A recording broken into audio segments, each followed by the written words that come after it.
aujourd'hui on se retrouve pour que je puisse vous présenter les livres qui vont faire partie de ma pile à lire de cet automne 2024. Alors je vais être super franche avec vous, comme d'habitude. J'adore et je déteste tourner cette vidéo quand je suis ici à la Nouvelle-Orléans, parce que ici nous n'avons pas d'automne.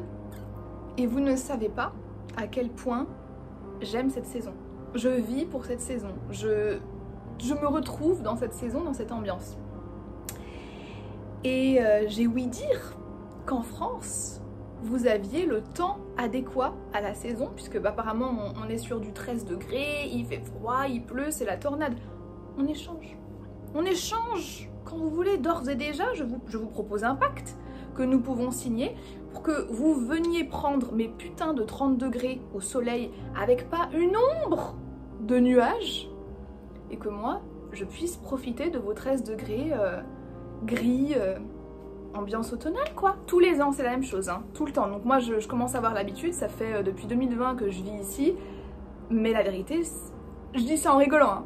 Je vous jure que je déteste. Je vous jure que je hais cordialement cette situation. D'où le petit haut à bretelles sympathique, là j'ai chaud, je vais sortir cet après-midi, je vais suer, enfin bref. Je vais quand même essayer de profiter de l'ambiance automnale parce que je suis vraiment très attachée à cette période de l'année. Et je vais quand même vous montrer les livres que j'ai sélectionnés pour cette période-là. En plus, ça fait un an que je n'étais pas venue ici, donc j'ai pu re-explorer ma bibliothèque et tous les livres que j'avais envie de lire. Donc c'est vrai qu'il y a des petits trucs sympas et je vais pouvoir vous en parler dès maintenant. Aussi, j'aimerais profiter de ce début de vidéo pour pouvoir vous demander quel est le livre automnal par excellence, le livre qu'il faut lire selon vous à cette saison, à tout prix, absolument, qu'il faut que je lise. Que ce soit un truc hyper automnal, un peu cocooning, ou alors carrément de l'horreur.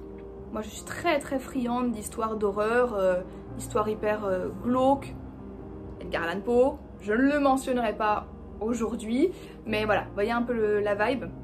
Histoire un peu fantastique, d'esprit et tout, de disparition. Si vous avez une bonne recommandation pour moi, n'hésitez pas à me la donner dans les commentaires et j'irai voir tout ça avec plaisir. Bon écoutez, on va commencer avec, je pense, le seul livre français de la pile, qui est La dernière maison avant les bois, qui est, je pense, un des seuls livres que j'ai emmené aux États-Unis. J'ai dû en emmener 2-3 avec le tome 2 de Van Gogh.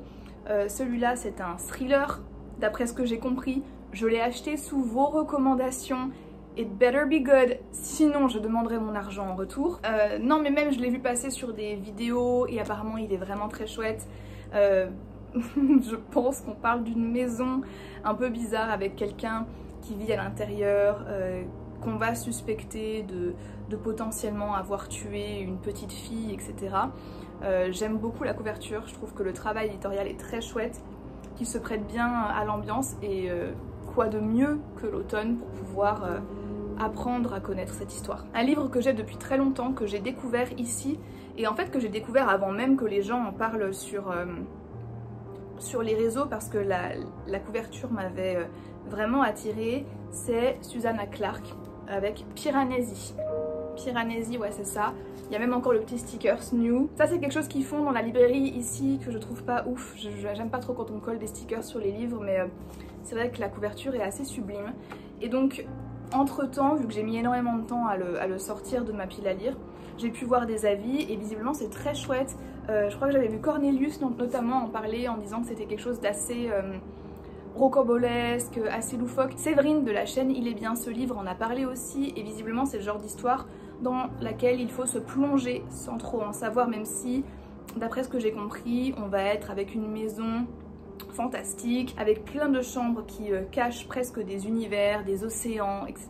Donc je suis très curieuse de le lire. Peut-être que, en vrai maintenant que j'y pense, peut-être que la saison la plus adéquate pour ça ce serait l'hiver. Mais en tout cas c'est là. Et j'aimerais bien pouvoir le lire cette année, ça c'est sûr. Ça aussi c'est un livre que j'ai acheté ici il y a du coup 2 ans avant de repartir en France. Et c'est The Beautiful de Renée Ahdieh. J'avais déjà lu un livre d'elle il y a plusieurs années de ça. C'était une sorte de romance young adulte qui se passait dans un pays oriental. J'avais pas trouvé ça ouf. Malheureusement, même si il y avait beaucoup de potentiel à l'histoire. Et en fait, il y a 2 ans, je me suis mise en tête de trouver des livres qui se passaient à la Nouvelle-Orléans et qui exploitaient justement le folklore de la ville, parce que c'est vrai que même si je suis pas fan de cet endroit, il y a beaucoup de potentiel culturel, ça c'est clair. Pour les États-Unis, je trouve qu'on a vraiment de la chance. Et donc cette histoire parle de vampires aux États-Unis en 1872 à la Nouvelle-Orléans. Et donc, ouais, c'est pour ça que je l'ai pris. Je me suis pas plus arrêtée, comme quelle surprise, je me suis pas plus intéressée que ça à la 4e de couverture. Je voulais juste que ça se passe à la Nouvelle-Orléans. Dans un but pour vous dire à quel point je n'aime pas être ici, vraiment dans le but d'apprécier plus la ville. Voilà, j'en suis là personnellement. Parce qu'en plus c'est vrai qu'ici il y a une grosse communauté vampire, hein. Ça je sais pas si vous le savez, mais il y a des personnes qui se revendiquent vampires. Voilà, Edward n'a qu'à bien se tenir bien sûr. Bon, celui-ci aussi je pense qu'il est temps que je l'achète. C'était vraiment l'époque où j'achetais pas mal de trucs dans cette librairie, que vous avez peut-être déjà vu passer, parce qu'il a fait beaucoup parler de lui, c'est la 9e maison en français. Je le mets dans ma pile à lire parce que on parle de Dark Magic, de Dark Academia, de campus et de choses mystérieuses qui se passent sur les campus. En plus je crois que là... Ah, je pensais que ça se passait à Princeton, mais non, ça se passe à Yale. Bon, ça se passe en gros dans une des écoles qui fait partie de l'Ivy League aux États-Unis, qui sont les universités d'élite du pays. Et très souvent... Je sais pas si c'est vrai, parce que j'en ai jamais vu, mais visiblement il y a des sortes de sociétés secrètes qui sont organisées par des étudiants sur le campus, et donc il s'y passe des choses un peu curieuses. Et là voilà, on va être dans ce milieu-là universitaire très Dark Academia, qui pour moi est typique de l'ambiance automnale. Je trouve que la couverture est vraiment jolie, peu importe la version, que ce soit en français ou en anglais, je trouve qu'ils ont fait un beau taf. Et je pense que c'est la bonne saison pour l'ouvrir. En tout cas ça a été approuvé par Stephen King, et pareil j'en ai entendu parler sur la chaîne de Margot Liseuse aussi, qui l'a beaucoup aimé, donc j'ai de grands espoirs et j'espère que ça me plaira parce que il est assez gros je trouve. Celui-ci je me souviens que je l'avais trouvé en boîte à livres et que j'étais hyper contente de tomber dessus. C'est Women Who Run With The Wolves, les femmes qui courent avec les loups. Peut-être qu'en français ça a été traduit les femmes qui dansent avec les loups. Je crois que je le connais sous ce titre-là. Les mythes et les histoires de l'archétype de la femme sauvage. Je crois que c'est un essai, hein. Alors c'est un gros bébé, ok, mais ça fait très longtemps que je veux le lire parce que je connaissais quelqu'un qui l'avait lu, qui l'avait beaucoup aimé, qui m'avait dit en gros que ce livre avait contribué à son éveil féministe. Et c'est vrai que je lis plus trop d'essais parce que je tiens à ma santé mentale en fait, et que j'ai envie d'aller bien pour une fois. Donc je lis vraiment plus d'essais à cause de ça. Au premier degré, j'en ai juste assez d'accumuler des savoirs pourris sans savoir quoi en faire. Et celui-ci je pense que ça va aller. Je pense qu'on va pas trop m'emmener dans les fins fonds de la dépression, mais pourtant j'ai l'impression que je vais apprendre des choses, en tout cas je l'espère. Je sais que c'est vraiment un incontournable dans le domaine des essais féministes d'après ce que j'ai compris.